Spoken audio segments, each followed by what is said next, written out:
Yeah, hello, wonderful people. Good evening and welcome to this strategy session wherein we talk about how to score better in mock cats. So I will do it in multiple series here, maybe about 3 series is what I've planned because otherwise it might turn out to be quite exhaustive. I will start with the first portion, first part of this. Maybe I will do the second part in a couple of days' time and maybe another part the next couple of days time. Likewise, we'll try and cover this particular series maybe in about 3 parts. Otherwise it might turn out to be exhaustive and information overload. Give a quick confirmation if somebody is out here, so if you can, so let me know so I'm clearly audible, so my voice is reaching out to you and I'm audible to you. Right. Yeah. Wonderful, wonderful. All right, so here we go. So on the first part, I will here in this, before I do all it, let me give a background as to from where I am coming from. All right, let me give that particular background because it might be a little interesting. Just a second, friends. There is a little bit of an issue out here. So let me start this. It looks good.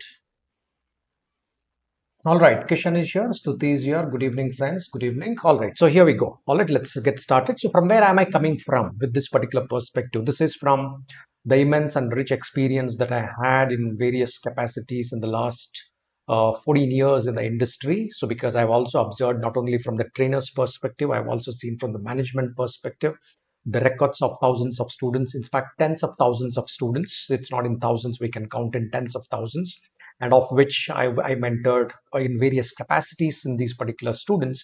So based on that concerns is where I am coming to guide you on this. So it is not with a very shallow experience or not the practical approaches. I'll here talk about pretty practical ones, how the entire thing works out here. That's what I'm trying to do here. So if you want to seek any counseling or direct understanding of certain things, you can use this Telegram channel.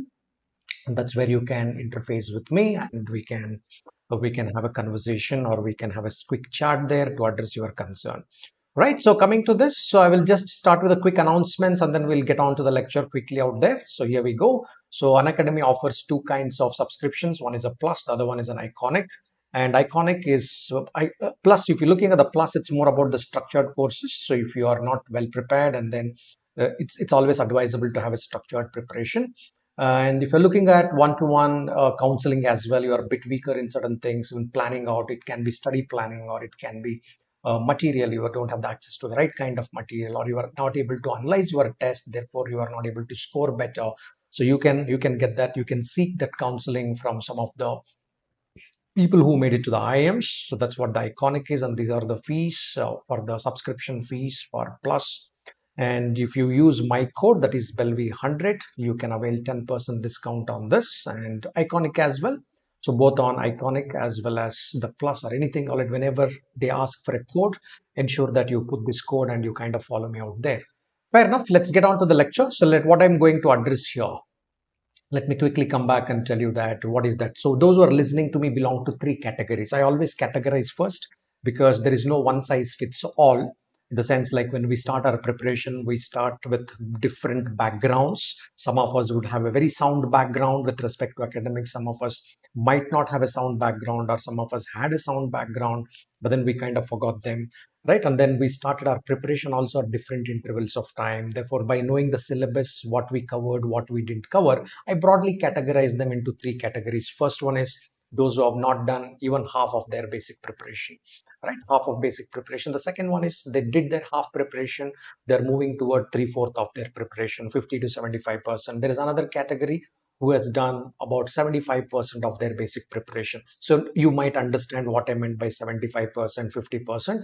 I don't intend to list all the chapters of Quant or all the skill areas of LRDI. So when you're sitting for this discussion, I'm kind of understanding that you know what is the skills that are required to prepare for it. So considering these are the three category of students, today I will take you through. If you fall under any of these particular categories, I will give a small guidelines as to what is the importance of test and how we need to approach them. That's what we talk about. So each one of you sitting out here might fall under one of these categories. Firstly, all right, why mocks? So what is the importance of mocks? Hey guys, this is from learning to application. I've seen in my classes, innumerable number of classes, people sit in the first bench or people wherever they sit. They'll be fantastic when they sit in the class. In the class, all right, they'll be shouting the answers, right? So whatever we ask, they're the first to respond there. But when it comes to the test, very, very poor. Trust me, poorer than the students who don't answer it, because there is a difference between knowing and doing in the mind itself. That's how it is wired right from our childhood days. There is a difference between knowing and doing. Don't take this place for granted. Only some blessed people, God's gift to mankind, for them there is no gap between the learning and application. Otherwise, for everybody there is a gap between knowing and doing. So for example, simply I will tell you, don't we know that we should eat healthy food, but how many of us do it? Don't we know that we should do exercise regularly, but how many of us do it? Right? Don't we know that we should brush minimum 2 times in a day? That was told in the first standard or second standard, but how many of us do it? Knowing and doing are two different things, right? Doing is not easy in the mind, right? It's the same mind which is trying to control this exam as well. So you may think that, sir, those are different, these are different, but the mind is same. That is, the functional part is same. You can't say that that is different, this is different. For that you have a different mind, for this you have a different mind. I disagree with it. I've seen this innumerable number of times. So coming to this, learning to application, which means you know your concepts well, but when you sit in the exam, you will not be able to recall, right? So one, it also because of the pressure, performance under pressure. Even without pressure, if I tell you that you have nothing to lose, still you will not be able to apply the techniques that you have learned, the concepts that you have learned, the methods you learned. It appears familiar. Yeah, I know what to do on this, but you will not be able to do unless you practice. From that perspective, taking a mock is important. Otherwise, it's miserable. You know a lot of stuff, but you are not able to express it. Same thing goes with the teaching as well. Sometimes we know, but sometimes we will not know how to tell this. Right now, I myself struggle to find out how should I tell this to my students so that they will understand, because I know it. How should I express it? Teaching is all about expressing the thought that you have. So therefore, knowing and doing are two different things, right? So let's understand that. Mock bridges that gap. It will reduce that gap. I'm not saying that still at the end of it, everything that you know will you be able to apply in the exam? No, the gap still remains. That's a reality, because I've been teaching, I've been taken so many cats. Will there be a gap between knowing and doing? Yes, there will be a gap, no doubt about it. That's being human, right? So that's number one. It reduces that gap significantly. It reduces that gap. Number two, performance under pressure. A lot of people come back and keep complaining, saying that, sir, I'm not able to perform under pressure. Of course, that's a champion virtue, right? Performing under pressure is the champion's virtue. I know that all recently Olympics got concluded, whatever, right? So, you know, performing under pressure is very different thing. So this is what, all right, we can't complain about it because we have to compete. We have to compete. There is less choice in the matter. So initially you will succumb to the pressure. Trust me, guys, 90% of the test takers succumb to the pressure. Right? How do you overcome? Only by embracing it. What do you mean by embracing it? Take as many as you could. Or write as many mocks as you could. Because everybody, we are not wired to perform under pressure. We all do well given the luxury of time, liberty around us, the freedom to think, right? But that is not the case here. We are supposed to perform under pressure. This is the champion's virtue. Performing under pressure is not everybody's cup of tea. So therefore, I have to build that champion's virtue inside me. How do I do it? By practicing. Practice is the only way. Practice means what? Give more and more mocks. That is the point number two. This is not possible without giving mocks. These are very practical tips what I am giving. This I have seen literally. I've seen people giving 25 to 30 mocks, how their lives look like.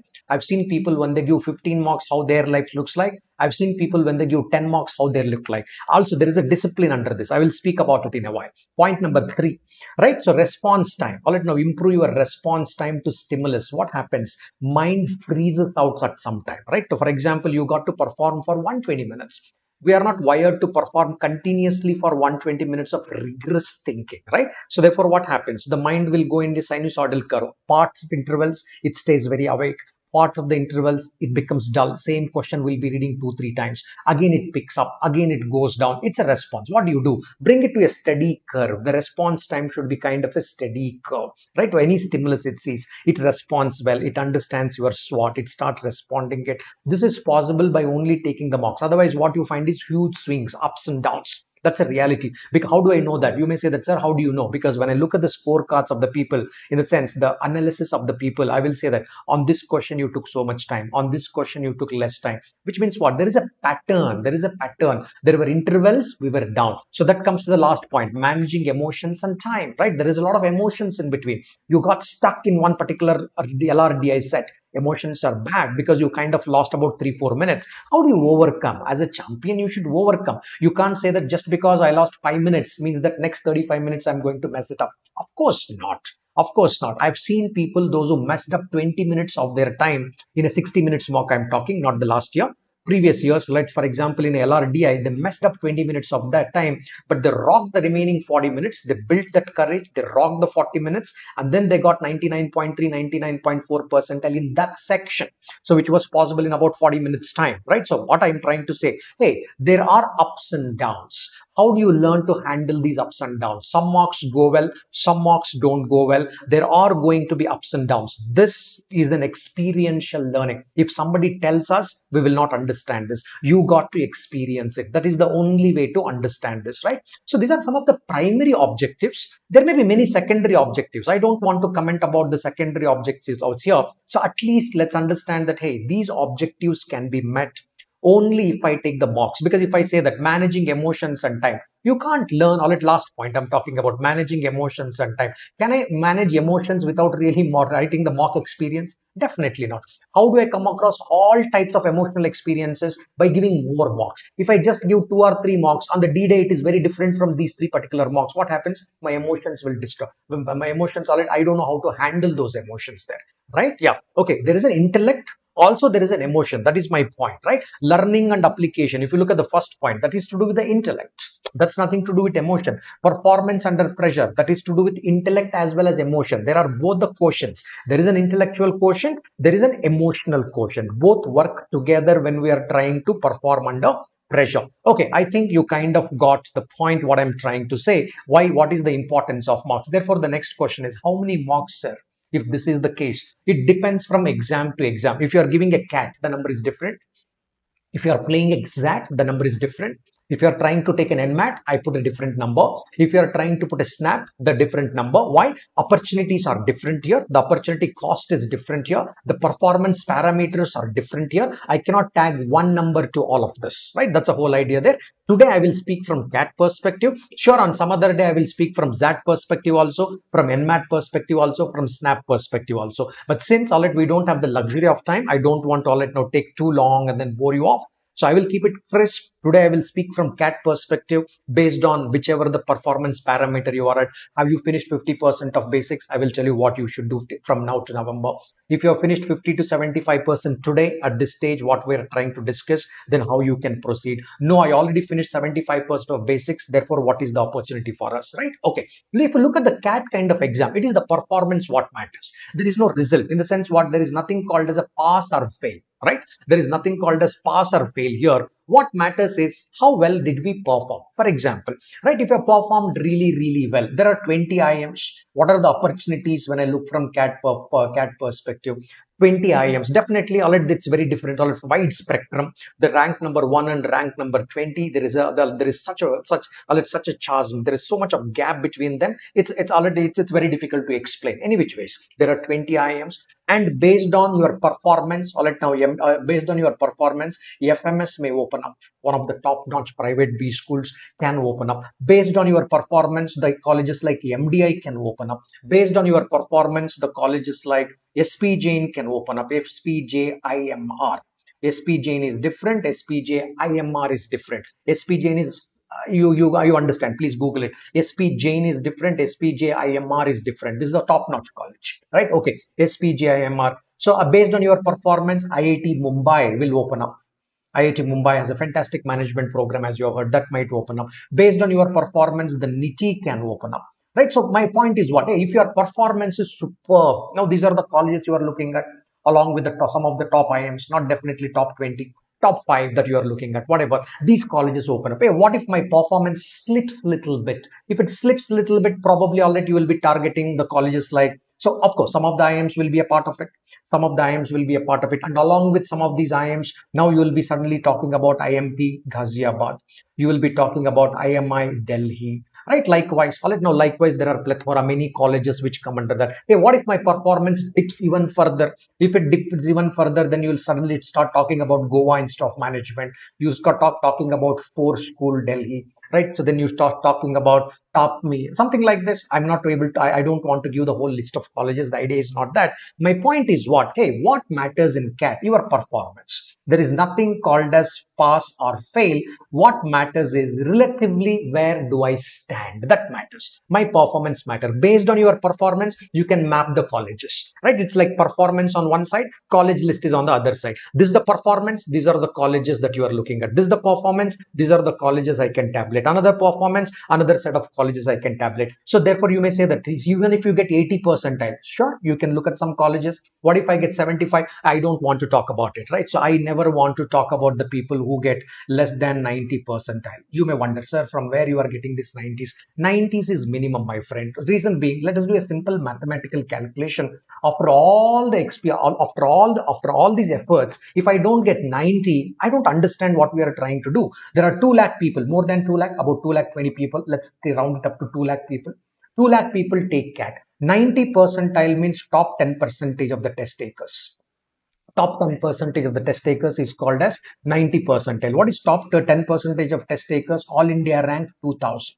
20,000. All India rank 20,000. After all this preparation, if I can't even get 20,000, all right, now that's, I don't know how should I name it, right? I don't want to really take those words in my mouth. So that's a point there. Hey, what is 95 percentile? 95 percentile is nothing but top 5 percentage of the test takers. That becomes all India rank 10,000. That becomes kind of all India rank 10,000. So now at 95 percentile, lot of colleges like, all right, it can be SPJ, it can be IIT Delhi. All right, now some of the fantastic colleges will open. SPJ and JMR kind of college says that, hey, you get an all India rank 10,000, you still stand a chance. 10,000 is not a great rank. Trust me, it's a good rank 10,000. Definitely not. Definitely not. All India rank 10,000 is not a great rank. Yeah, but still, all right, it's not easy to get either. Let's be very clear about it. It's not easy to get either. Fair enough, having understood the background where I'm coming from and what I'm talking. So let's now try and understand how we should go about it. Guys, are you all with me? Are you all with me? Give a quick confirmation. Is it making sense? Are you all with me? Any questions, any suggestion, anything that you want to put it in the comment, put it. If there is nothing, then no need. Just say that, okay, it's all going good. Or you want to put any comment there, you can put it in the chat now. If it is after the lecture, you can always put it in the comment. I can come back and address. All right. Skuti says all good. Okay.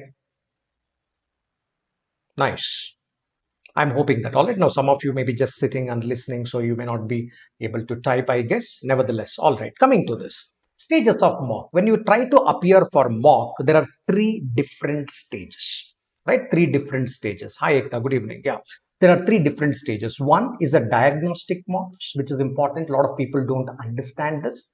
First stage is the diagnostic mock. The second stage is the directional mocks. And the last is the finishing mocks. I will divide the mocks into 3 stages, right? I will divide the mocks into 3 stages. Anybody who starts their preparation should take a couple of diagnostic mocks, right? Now, let me talk from the CAT perspective. So I will talk the same 3 parameters from different exam perspective, right? So, yeah, all right, Ekta, you may be new. Fine. Welcome. Okay, yeah. So we can talk about the same mocks from 3 different perspectives here, right? One, the diagnostic mocks. What is the diagnostic? How many diagnostic mocks we should take? About 2 or 3. About 2 is a good number. About 2 is a good number. 1 is not. Okay, what is the reason behind the diagnostic mock? Is it the scores? No. Scores doesn't matter. What I should understand, the difficulty level. What do you mean by difficulty level? For me, the verbal section is appearing how difficult, which means what is my understanding of language, in the sense how good reader I am, how much language that I understand, whatever the grammar that I did, whatever the vocabulary I did, whatever the reading I did so far, how much do I understand at this point in time? Between this and what is the expectation of the language from the test taker, test setter, right? So that gap I need to understand. Some of you may think that you are coming from very good background on the language skills, or you are a voracious reader, your schools have encouraged you, you always had a literature trainer, literature teacher who always encouraged you to read every fortnight. They wanted you to read one novel. This happens in some schools, right? So if that is the case, what happens there? So for example, if there is a literary club in your school, technically I've seen them, I've seen the such schools there. So they will ask you to read two novels every month from the class 2 onwards, class 2 or class 3, whatever, class 3, let us take class 2 actually, class 2 onwards, two novels every month. And the school functions for about 9 months. School functions for about 9 months. 9 into 2, 18 novels they will read from class 3 to class 10. That is in 8 years. Well, like 18 into 8. They would have read 144 novels before they come out of the schools. Reality, I'm talking the truth. These guys would be amazing with their understanding. Their vocabulary would be very sound. Their grammar would get automatically corrected because of their reading, because teachers suggest the right kind of reading to each student, and they gradually start building on this. All that stuff, all that stuff. Therefore, I'm saying that difficulty level is different for different people. Some people look at the verbal and they laugh loud at it, saying that, hey, is this what the CAT test? True, maybe. For some people, they look at the same verbal section, it becomes very intimidating. Goodness, I'm not able to understand anything that has been written out here because of the backgrounds that we come from. Same thing happens with quant as well. Some people look at the quant and they will say that, hey, this is pretty easy, man. All it knows, can it get anything easier than this kind of? Some people look at the same quant section and they all cry loud, saying that, oh my goodness, I have no idea what these guys are talking about. I'm just taking two extremes. So therefore, your difficulty level, diagnostic test for you is different from diagnostic test for others. A lot of people don't understand this practicals. Hey, why this is required? Because based on diagnostic test, you make the plan of action. Somebody who is very good in verbal, they spend very minimal time on verbal because you already read enough in your life. Why you have to spend so much time on verbal, right? You don't have to. You just have to be in touch with the CAT kind of verbal. That's it. Nothing more than that, right? So here and there, you got to touch base, make a study calendar, touch that verbal section, and you are done, right? You are done. Practical expectation. Same thing goes with quant. I'm just taking quant and verbal as two examples. Some people who are very, very good in quant had been to IITs, right, and they did their math so well during their 11th, 12th, 8th, 9th, 10th, the foundations. Oh, their foundation would be solid. All right, now when they are when they have done their math Olympiads, they always got the gold for their school, which means they were the number one student in their school. Yeah, those kind of students also, right? For them, they look at the quant, they'll say that every now and then, once in a while, I'll come and do some quant. That should be good enough for me. Reality. But these are the two extremes I'm talking about. My point is what? I'm trying to clarify. Difficulty level of each section means different to different students. Some people are there, they're okay with every section, but they're not great at anything. Fine, that is also another category. Then identify your gap. That is important for me. You got to identify your gap here. Right? Okay, coming to the next thing. So then you will understand the weightage. All right, if you just look at this, you will understand the weightage in the sense, hey, how many questions of RCs are coming? How important is that reading? How many parajumbles are coming? How many odd man outs are coming? How many summaries are coming? Para summarization is coming, right? Or how many critical reasoning kind of questions are coming in verbal? Similarly, in quant, what do you think is the weightage of geometry there? It kinds of sends a kind of a signal. Second thing, you also know the difficulty level. When you do this, when you sit to study, you know that which teaching is making sense, which kind of teaching is not making sense, what material is making sense, what material does not make sense. It is not just because somebody is saying I got to do that. No, your requirements are different from others' requirement. Therefore, what you do, understand what is required for you, what kind of verbal lectures are required for you, what kind of verbal material has to be solved, what kind of quant lectures are required for you, what kind of quant lectures you should solve. That people don't do. They will go with the crowd. You go with the crowd, you get nowhere. Trust me, because this is my experience. With the experience I'm telling, because so many of my students have gone into the top-notch IIMs, be it ABC, LKI, whatever that you say. Also, they have gone into the lower-range colleges as well, NMIMS, SP, NMIMS, or SNAP. I'm not saying that all the spectrum. I'm saying that wide spectrum. I know what they have done. I've counseled them. I've spoken to them. Then I know this is called as customization. What a lot of people do is they follow the crowd. By following the crowd, you don't get anywhere. You got to understand your own requirements and you have to feed that requirement. Fair enough. I hope all of you understood this diagnostic mock. What a lot of people do is they don't even bother to do the diagnostic mocks. Then you are lost, my friend.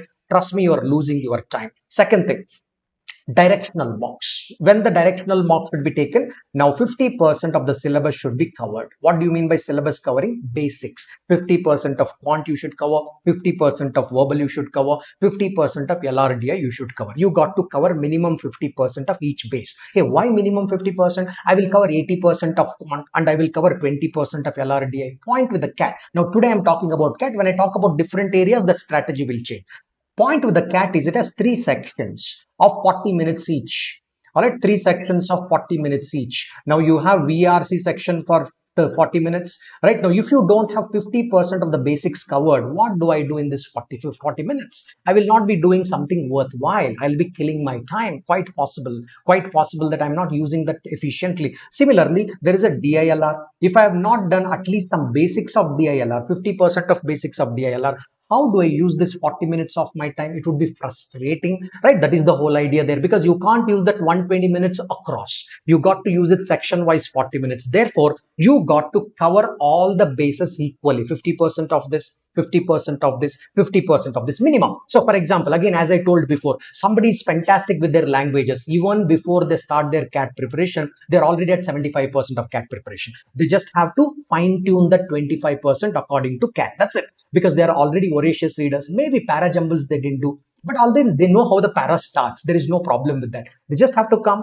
do 7 types of para jumbles that are available, 6 types or 7 types, whatever. I don't remember the exact number. As far as I remember, there are 6 types of para jumbles. They just have to understand this. That's it, right? Similarly, I'll let know odd man out. There are certain types. They just have to understand it. Language, they already know. All they have to do is fine tuning it, which means 75% they're already in place. Likewise, right? So I'm saying that minimum 50% you cover before you take up before you take up the mocks. Now, what is important in those particular mocks? Are the score important as you go in the direction? Scores are not really important. What is important? The feedback.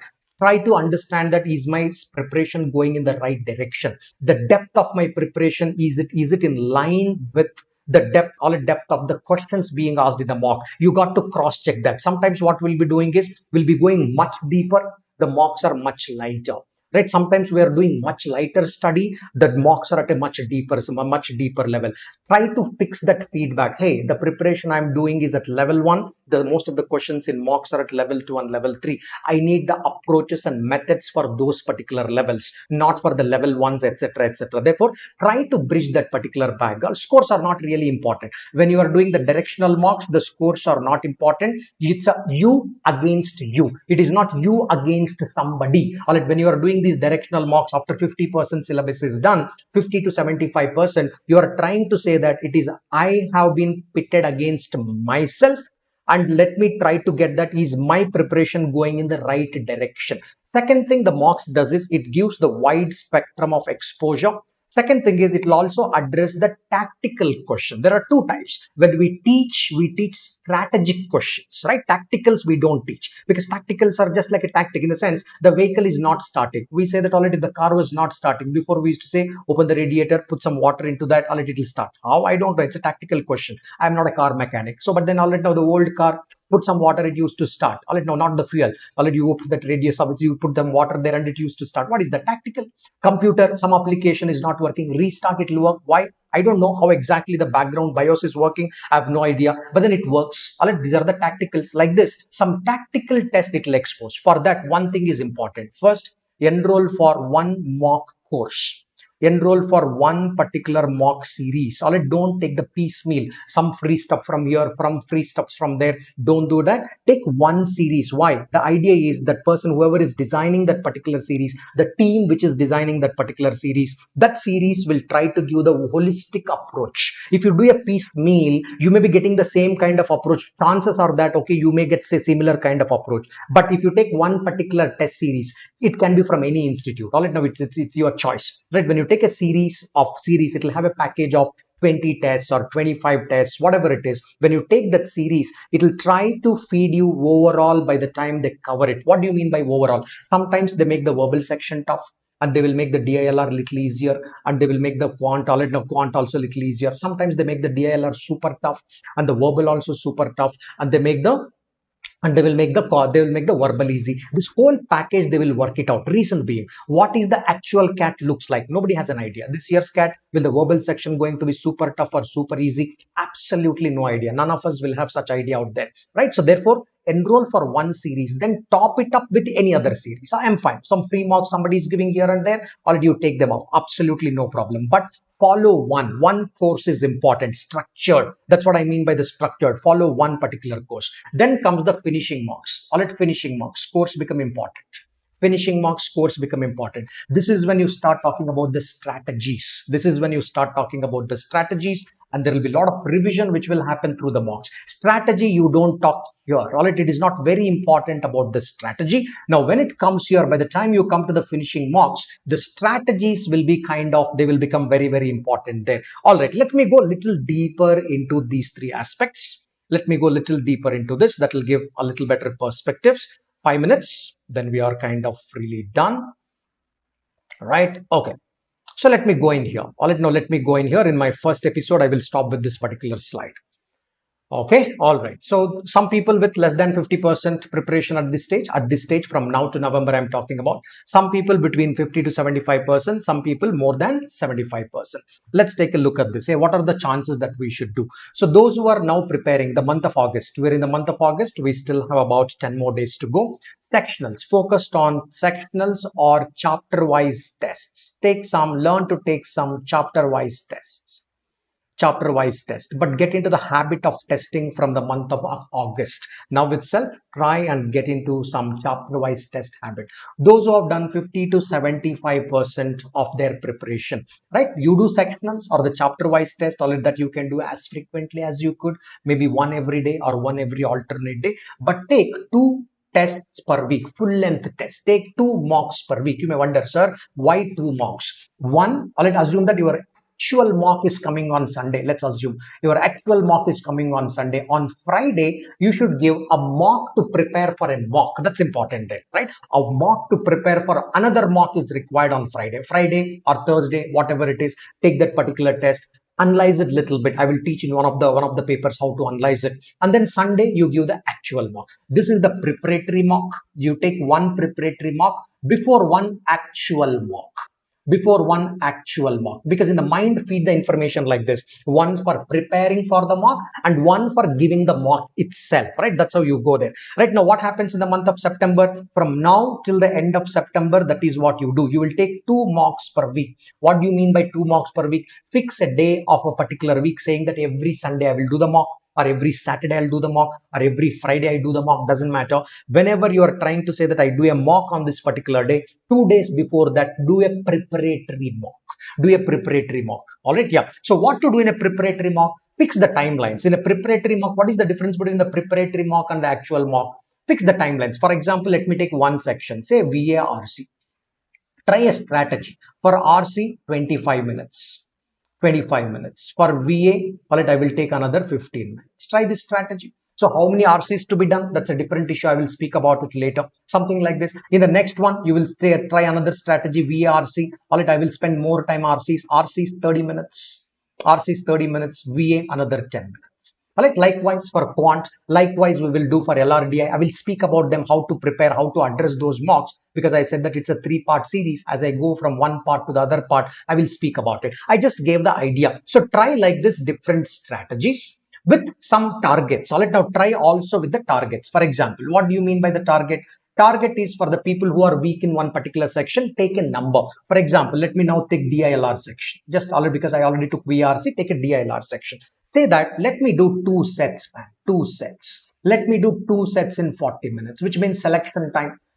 Take 10 minutes to select these 2 sets. 30 minutes you do the execution of those 2 sets. Pick the targets like that. Don't panic. Pick the targets like that. So in the Quant also pick the targets like that. Hey, in the Quant, let me give the example. In the Quant, I decided to do 8 questions. Let's say I want to do 8 questions, or 10 questions I should do, so that 8 would be right, because under pressure I might still perform 2 wrong. 10 questions I should do. Selection time will be about 5 minutes, because in between, while you're in the process of selecting 10, you will lose some time. 5 minutes, in the sense 35 minutes I want to do 10 questions. 10 is a big number. Set it 8, make it 12. All different people are there. You are different targets, because I have not met anybody individual to set the targets based on your understanding. If I want to set a target for someone, I will ask a lot of questions. You have to speak to me for 20 minutes. Without that, I will not be able to set targets. I should know your background, especially the education background, and then your mental stamina, mental strength, how soon you give up, how much is more for you, all that I need to understand before I suggest. But nevertheless, this is the background. This is what I'm trying to say. Break them into the targets. Try those targets in the prep. Try them in the mock. Try these things. All right. Now, whatever you do in the preparatory mock, you do that in the final mock. Secondly, those who finish 75 percentage of their syllabus, you should clear the sectional cutoff.